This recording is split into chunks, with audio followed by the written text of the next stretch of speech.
I want to pass it over to Erin Mushaw, nurse practitioner here at our center that you know as well, to grill you a little bit more and ask you some more questions here.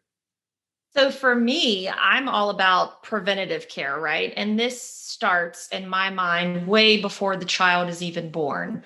So even here at the center, most of our patients that come here are kind of as a last resort. Obviously, insurance doesn't cover these type of procedures. It's out of pocket, it's expensive. So you must be pretty sick by the time that you get here because you need to pay for it. Um, but in your practice, do you ever kind of go back and say, ask the mother, well, what were you exposed to? What was your mother exposed to? And I know I talked to you at one point about Michael Skinner's work and the things that he had done on rats and exposing them to environmental chemicals and how it had been passed down and affected the DNA and had been passed down like 4 or 5 generations into those offspring. And there's not a lot of practitioners, at least that I know of, who kind of coach women before they even plan on getting pregnant. This is what you need to avoid. This is the diet that you need to stick to a year or two before you even plan on becoming pregnant. And it's not just the woman, right? It's the male too, whoever their partner is that they're planning on. Right. So when you're talking about children and kind of what's their environment, what they're exposed to, in my mind, I'm like, well, what were they exposed to in utero that set them up already to a disadvantage before they were born? Right. Great question. And during parts of my career, I have had the pleasure of mentoring couples who were planning on having children and wanted to be proactive.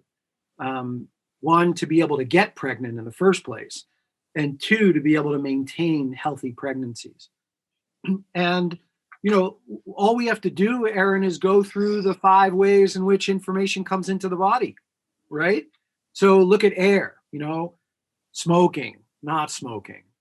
Do you get into fresh air? Do you not get into fresh air? Do you keep windows open, right? Do you sleep with your mouth open? Do you sleep with your mouth closed? Because that determines how well you oxygenate, right? And how well you oxygenate determines how healthy your cells are, right?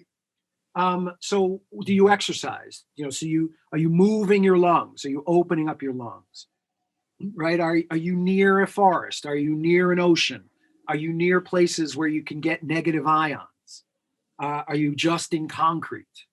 Yeah, and this is preparing women right before. Right. But what happens for yes, men and women? But let's say for the average Joe, right, who doesn't know, who maybe just eats out a few times a week, doesn't necessarily buy organic, they buy conventional produce.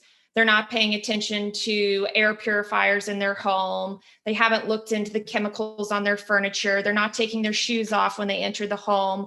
They're using basic cleaning products that have, a high toxic load, and they conceive and they get pregnant. That child, right, is going to be set up for more health issues based on research that's been done, right, and studies, than somebody who took advantage of that and prepared their body and their system years in advance. So I guess my question is, when you have 2 children like that, how do you kind of offset that? Yes, you can make a difference currently, right, in the present moment.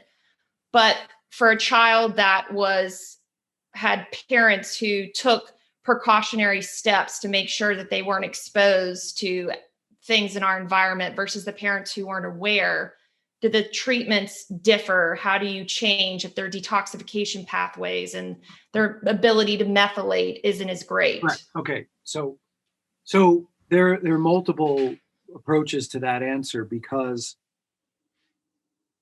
we have to look at the constitution of the child, right? And the constitution of the child is often determined by the, for lack of a better term in medicine, the oomph of the parents.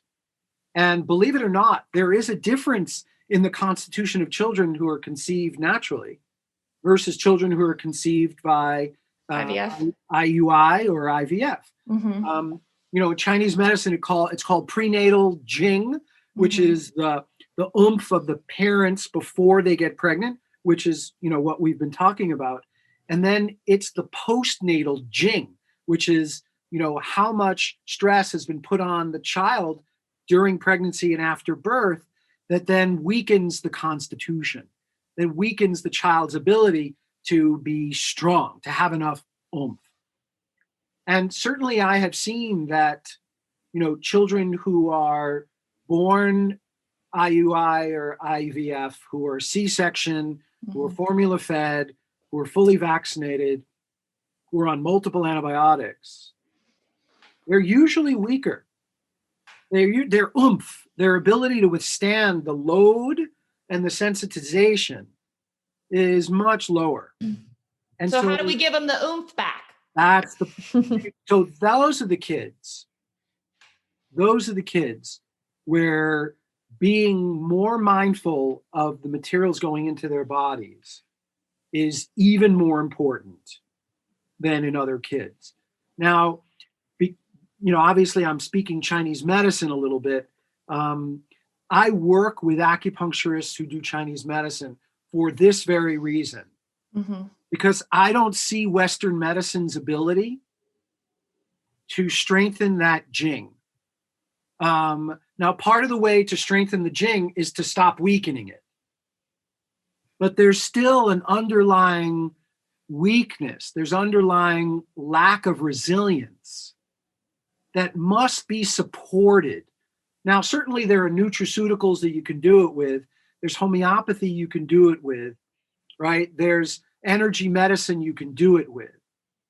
And Chinese medicine is one of them.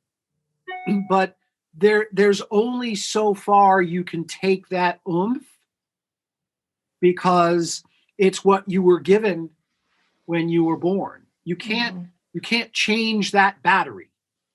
In many ways, I mean, there are some in the field of Chinese medicine who say you can attempt to address prenatal Jing.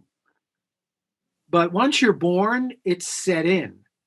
And if you had a mother or a sperm donor or a father where there was significant debilitation of their health, that is energetically transferred to the fetus.